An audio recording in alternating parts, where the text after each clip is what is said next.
तो अब आज हम लोग स्टार्ट करते हैं अरेंजमेंट ऑफ सिमिलर आइटम्स, है ना। कि उसमें मान लो कुछ आइटम डिस्टिंक्ट हैं और कुछ आइटम्स अगर सेम हो, लाइक हो, तो उनका अरेंजमेंट हम लोग किस तरह से करेंगे। तो मान लो कि हमारे पास n ऑब्जेक्ट्स हैं, ओके, और उस n ऑब्जेक्ट्स में p ऑब्जेक्ट्स अलाइक हैं, मतलब वो एक तरह के हैं, q ऑब्जेक्ट्स दूसरे तरह के अलाइक हैं, r आइटम थर्ड टाइप के अलाइक हैं, ठीक है, ओके। और रेस्ट आइटम जो होंगे p plus q plus r के अलावा जो बचेंगे वो डिसिमिलर्स हैं, ओके। तो अब इनका अरेंजमेंट हमको कैसे करना होगा, तो देखो इसको पहले हम लोग समझने की कोशिश करते हैं। मान लो कि हमारे पास तीन ऑब्जेक्ट रखे हुए हैं A1, A2 एंड B। ये तीन आइटम्स हैं। अभी मैंने A1 A2 कर दिया है कि ये सिमिलर नहीं है, ये डिसिमिलर आइटम्स हैं, है ना, डिस्टिंक्ट ऑब्जेक्ट्स हैं। तो इनका टोटल अरेंजमेंट कितना हो सकता है, फैक्टोरियल 3 दैट इज 6, है ना। तो वो कितने किस तरीके से होंगे, A1 A2 B, A1 B A2, बोलो फिर किससे होगा, A2 A1 B, A2 B A1, फिर lastly B A1 A2 and B A2 A1। बोलो भाई, ये आपके अरेंजमेंट होंगे जब अगर ये सारे के सारे क्या होते, डिसिमिलर होते, मतलब ये सेम नहीं होते। अब इसमें A1 और A2 सेम है। अब मान लो इसी को मैं देख रहा हूं, अब आप इसमें A1 और A2 को सेम मान लो, यानी ये दोनों A हैं, तो ये क्या हो जाएगा, A A B, ये क्या होगा, A B A, ये क्या होगा, अगेन A A B। देखो ये वाला और ये वाला सेम तुमको मिल रहा है, यस और नो। फिर ये वाला क्या बनेगा, A B A, देखो ये वाला और ये वाला सिमिलर है। और इसमें अगर तुम देखो तो B A A and again B A A, तो ये दोनों सिमिलर हैं। तो इसका मतलब है कि हमने अगर इसको इसकी तरीके से, मतलब डिसिमिलर की तरीके से सिमिलर वाले को अगर हम अरेंज करें तो हमारी ओवर काउंटिंग हो जा रही, क्योंकि ये और ये दोनों लिखने का, सॉरी ये और इस वाले को लिखने का कोई मतलब तो है नहीं, ए बी तो ओवर काउंटिंग है। क्या हम इसको बताएं कि ये भी फैक्टोरियल 3 तरीके से होगा यानी 6, तो वो ओवर काउंटिंग में काउंट हो जाएंगे, तो वो हमारा करेक्ट आंसर नहीं होगा। तो अब क्या होगा, इसमें आपने देखा कि A1 A2 जहां जहां पे आपस में इंटरचेंज हो रहे थे, जो अरेंज हो रहे थे, वो सारे ओवर काउंटिंग में जा रहे थे। मेरी बात समझ में आ रही है, A1 A2 का जो अरेंजमेंट हो रहा था वो ओवर काउंटिंग में चला जा रहा था। तो अगर फैक्टोरियल 3 टोटल का था जब वो डिसिमिलर थे और उसमें दोनों सिमिलर वाले को हम आपस में डिवाइड कर दें तो हमको कितना मिलेगा, 3।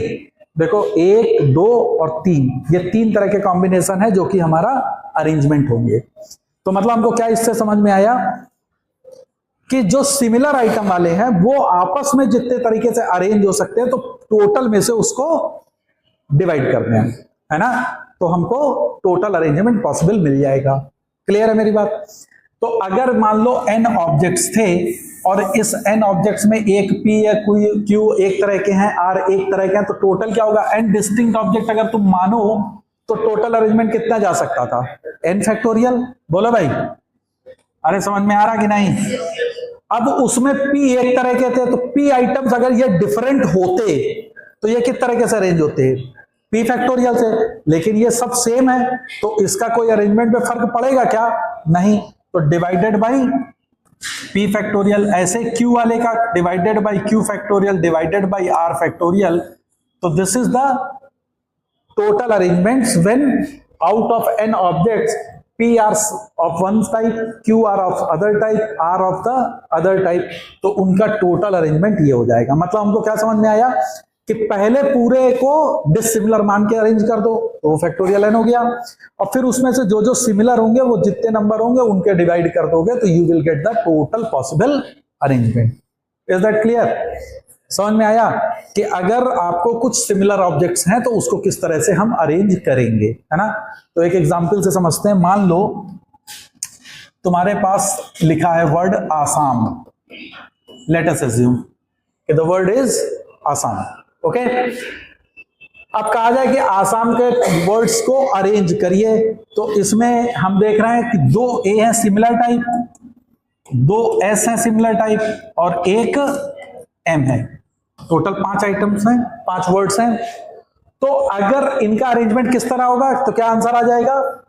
सब डिफरेंट होते तो फैक्टोरियल 5 तरीके से ये अरेंज हो रहे होते, लेकिन चूंकि 2 ए हैं तो डिवाइडेड बाय फैक्टोरियल 2, 2 एस है तो डिवाइडेड बाय फैक्टोरियल 2। तो this is the total possible arrangement of the letter of the word Assam. नहीं समझ में आया है ना? तो आसाम के वर्ड्स को अगर हमको अरेंज करना है तो you can do by this way. Is that okay? है ना? मान लो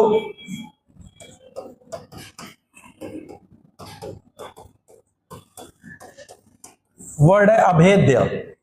ओके, अब अगर मान लो अभेद्य को हमको अरेंज करना है तो ये कितने तरीके से हो जाएगा? कितने वर्ड्स हैं इसमें? 1 2 3 4 5 6 7, तो टोटल 7 फैक्टोरियल। और इसमें सिर्फ 2 ए है, बाकी तो सब डिफरेंट है। तो वो 2 ए किस तरह से जाएंगे? Divided by factorial 2। तो factorial 7 divided by factorial 2 will give you the total number of arrangement. नहीं समझ में आया? Is that okay? है ना? अच्छा, अब सपोज कर लो इसी अभेद्य में मैं कहता कि टोटल पॉसिबल अरेंजमेंट कितने होंगे जिसमें दोनों ए साथ में आए, तो क्या हो जाएगा? अब इसमें कौन सा मेथड लग जाएगा? टाई मेथड लग जाएगा। जब दोनों एक साथ आएंगे तो हमने दोनों ए को एक साथ ले लिया, बाकी क्या बचेंगे? BHEDY, 1 2 3 4 5, और एक आइटम ये भी रहेगा। 6 आइटम हो गए। तो इनका अरेंजमेंट कितने तरीके से होगा? 6 फैक्टोरियल डिवाइडेड बाई, बोलो क्या हमको 2 फैक्टोरियल से डिवाइड करना पड़ेगा? अब नहीं करना है। क्यों? क्योंकि ये तो एक एंटिटी हो गया, इसके अंदर के तुम जो पहले वाले में अगर ये दोनों डिफरेंट हो तो मल्टीप्लाइड बाय फैक्टोरियल 2 करते थे, वो अब यहां तुम्हें नहीं करना होगा। क्यों? अगर तुम करना चाहो तो तुम कर लो कि ये दोनों डिसिमिलर हैं तो फैक्टोरियल 2 से मल्टीप्लाई, और चूंकि दोनों सेम है तो डिवाइडेड बाय फैक्टोरियल 2, तो वो ऑटोमेटिकली 1 दे देगा आपको। नहीं समझ में आया? है ना? तो जिसमें दोनों ए साथ में आएंगे तो वो अभेद्य का। Is that okay?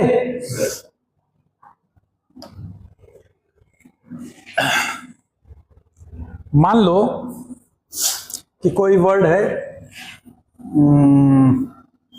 मैथमेटिक्स,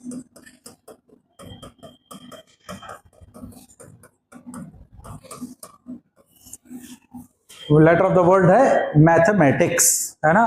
अब वो पहला क्वेश्चन सिंपल, उसने कहा कितने ऐसे वर्ड बनेंगे जो इनको अरेंज करने से बनते हैं।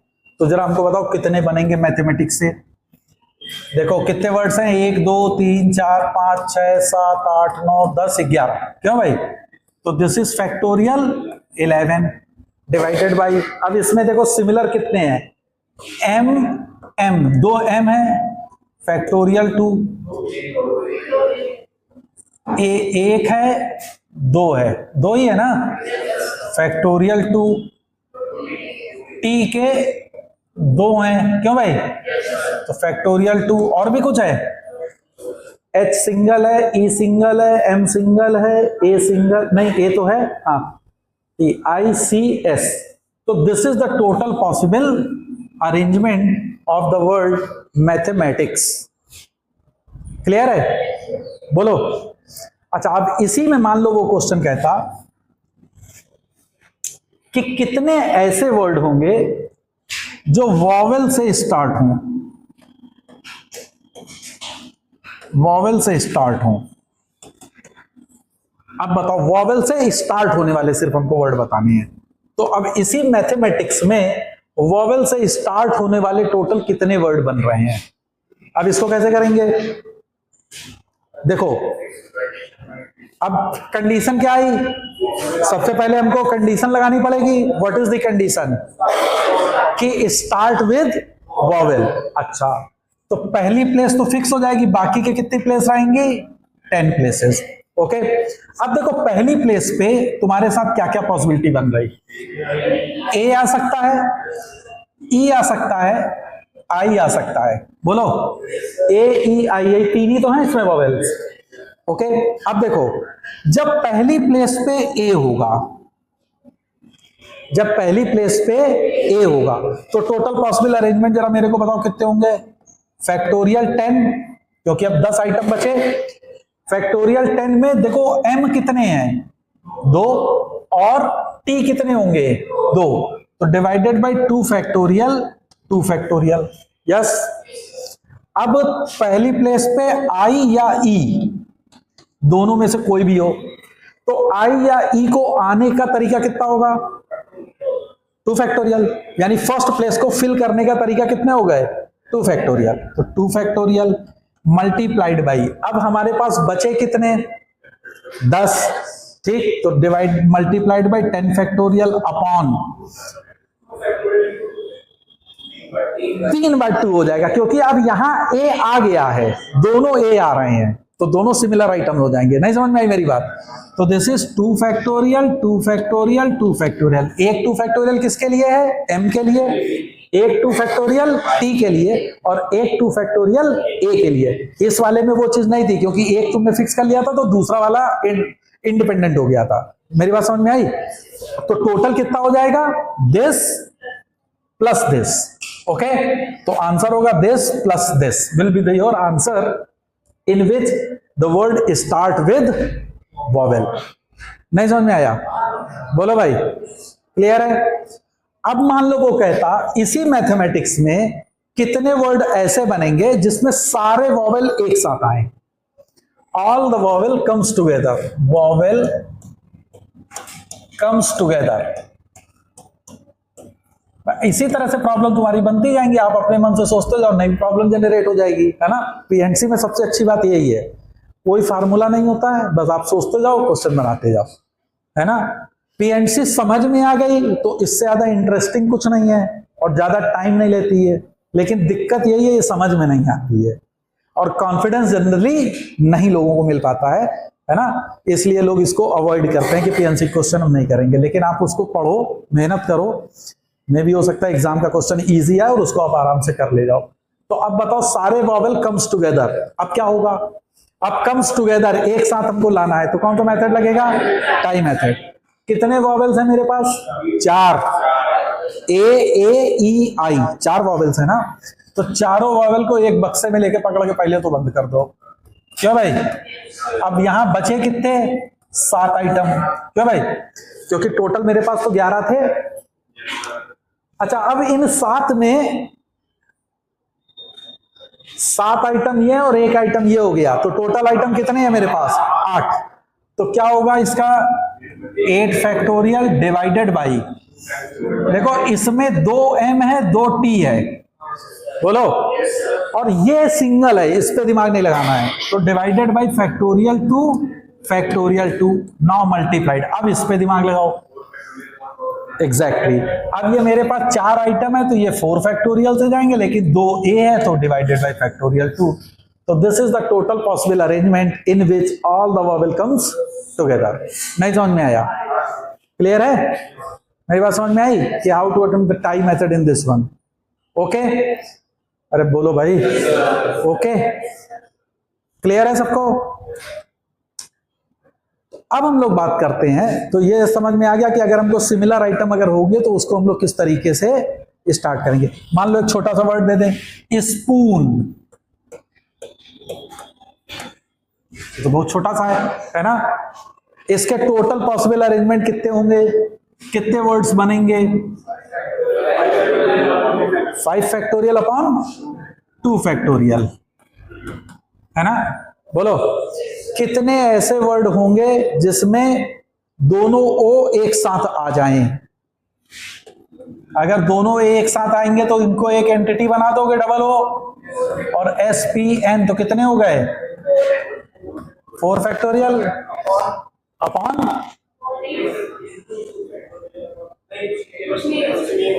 Into 2 factorial upon 2 factorial. अगर ज्यादा ना समझ में आए तो इसके लिए 2 फैक्टोरियल और फिर दोनों सिमिलर है तो डिवाइडेड बाय 2 फैक्टोरियल, है ना? समझ में आ गया होगा मेरे को, है ना? अच्छा, कितने ऐसे वर्ड स्पून में बनेंगे in which vowel occupy its position,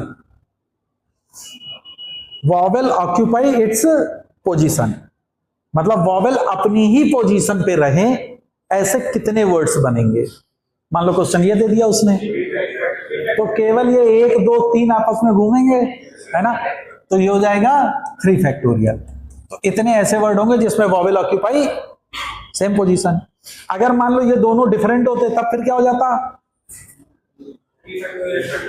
into 2 factorial आ जाता। अगर मान लो O1 O2 होता, है ना, वो ये नहीं कह रहा कि vowel occupy its own original position, वो कह रहा वॉवेल ऑक्यूपाई द पोजीशंस, मतलब जहां वॉवेल्स थे वहां वॉवेल ही रहेगा, तो मल्टीप्लाइड बाय 2 फैक्टोरियल हो जाता।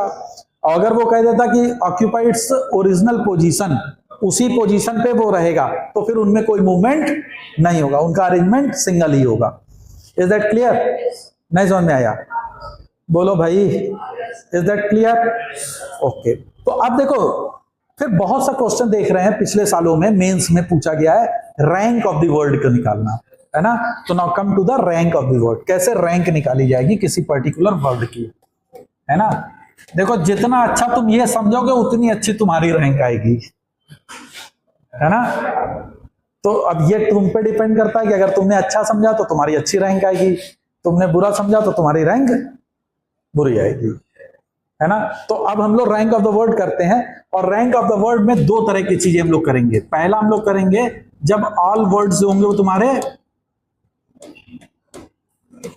ऑल वर्ड्स आर डिस्टिंक्ट, और दूसरा होगा जिसमें कुछ सिमिलर भी होंगे कुछ डिस्टिंक्ट होंगे, डिस्टिंक्ट भी होंगे एंड सिमिलर भी होंगे। ओके, तो पहले हम लोग कौन वाला पकड़ेंगे? जिसमें डिस्टिंक्ट है। ओके, तो now come to the distinct के लिए, तो रैंक ऑफ द वर्ड हम लोग निकालना है जिसमें all the letters are distinct. तो मान लो एक वर्ड है टफ, वर्ड क्या है? टफ। ओके, इसमें देखो तुमको सारे के सारे डिस्टिंक्ट हैं, नहीं है। अब देखो रैंक ऑफ द वर्ड को निकालने के हम लोग किस तरीके से करते हैं। रैंक ऑफ द वर्ड का मतलब है कि इनके लेटर्स को डिक्शनरी के अकॉर्डिंगली अरेंज किया जा रहा है। किसके अकॉर्डिंगली अरेंज किया जा रहा है? डिक्शनरी के अकॉर्डिंगली। और डिक्शनरी के अकॉर्डिंगली जब हम लोग करते हैं अरेंज, तो टफ किस पोजीशन पे आएगा अगर इन वर्ड को करेंगे, तो that would be the rank of the word, है ना। ये एज पर द डिक्शनरी होता है। एंड इसमें साफ साफ ये होता है कि किसी भी वर्ड का मीनिंग हो या ना हो, है ना, इससे कोई फर्क नहीं पड़ रहा है कि उसका मीनिंग है कि नहीं है, doesn't make any sense. The only thing is that we have to arrange the word as per the dictionary. तो उस डिक्शनरी के अरेंजमेंट में टफ वर्ड कहां पे आएगा तो उसकी रैंक आपको बताएंगे। तो अब इसके लिए देखो तुमको क्या प्रोसेस करनी है। सबसे पहले जो तुमको वर्ड दिए गए हैं, इन सारे वर्ड को as per the dictionary arrange कर लीजिए। ओके, तो डिक्शनरी में इसमें सबसे पहले क्या आएगा? ABCD तो आती है ना, चलो, तो सबसे पहले क्या आएगा? जी, फिर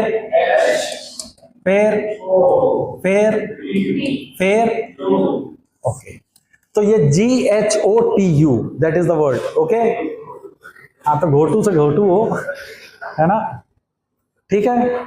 अच्छा, अब देखो जब अरेंजमेंट मेरा स्टार्ट होगा, अब देखो सबसे तुमको कहां देखना है, पहला वर्ड तुम्हारा वर्ड जो डिक्शनरी में आएगा वो तुमको क्या है?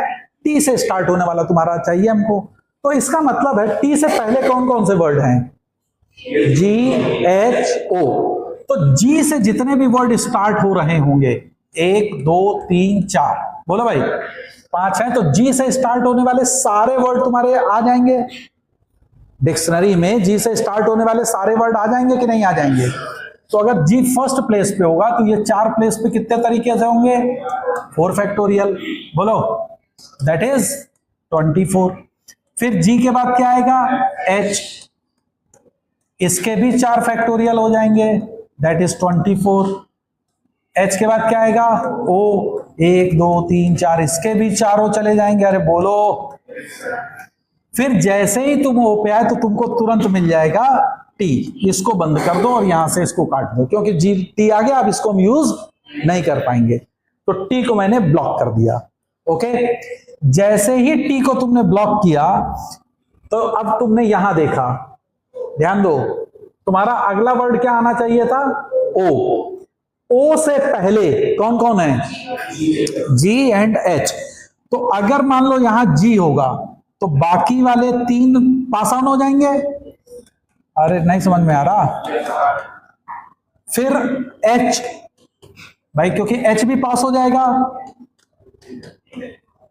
तो दिस इज 6। जी और एच के बाद क्या आएगा? टी, सॉरी ओ। ओ को तुरंत तुम क्या कर दोगे? फिर लॉक कर दोगे। क्यों? क्योंकि हमको ओ चाहिए था। जैसे ही ओ को लॉक करोगे काट दो इसको। समझ में आ रही है मैं कर क्या रहा हूं? जैसे ये हुआ तो फिर तुम कहां से स्टार्ट करोगे? जी। हमको क्या चाहिए? यू। तो यू के पहले जितने भी होंगे सब स्टार्ट होंगे। तो यहां पे अगर जी होगा तो ये 2 आपस में फैक्टोरियल 2 से जाएगा। बोलो। फिर ये एच वाला होगा, दैट इज 2। अब फिर क्या होगा? यू आ जाएगा। बोलो। तो टी ओ यू आते ही तुमने इसको लॉक कर दिया और यू को काट दिया। फिर अब तुम कहां स्टार्ट करोगे? जी और एच, तो यही आ जाएगा। जी और एच, तो ये 1 हो जाएगा। तो ये आ जाएगी टोटल रैंक। समझ में आई? कितने आया काउंट करो।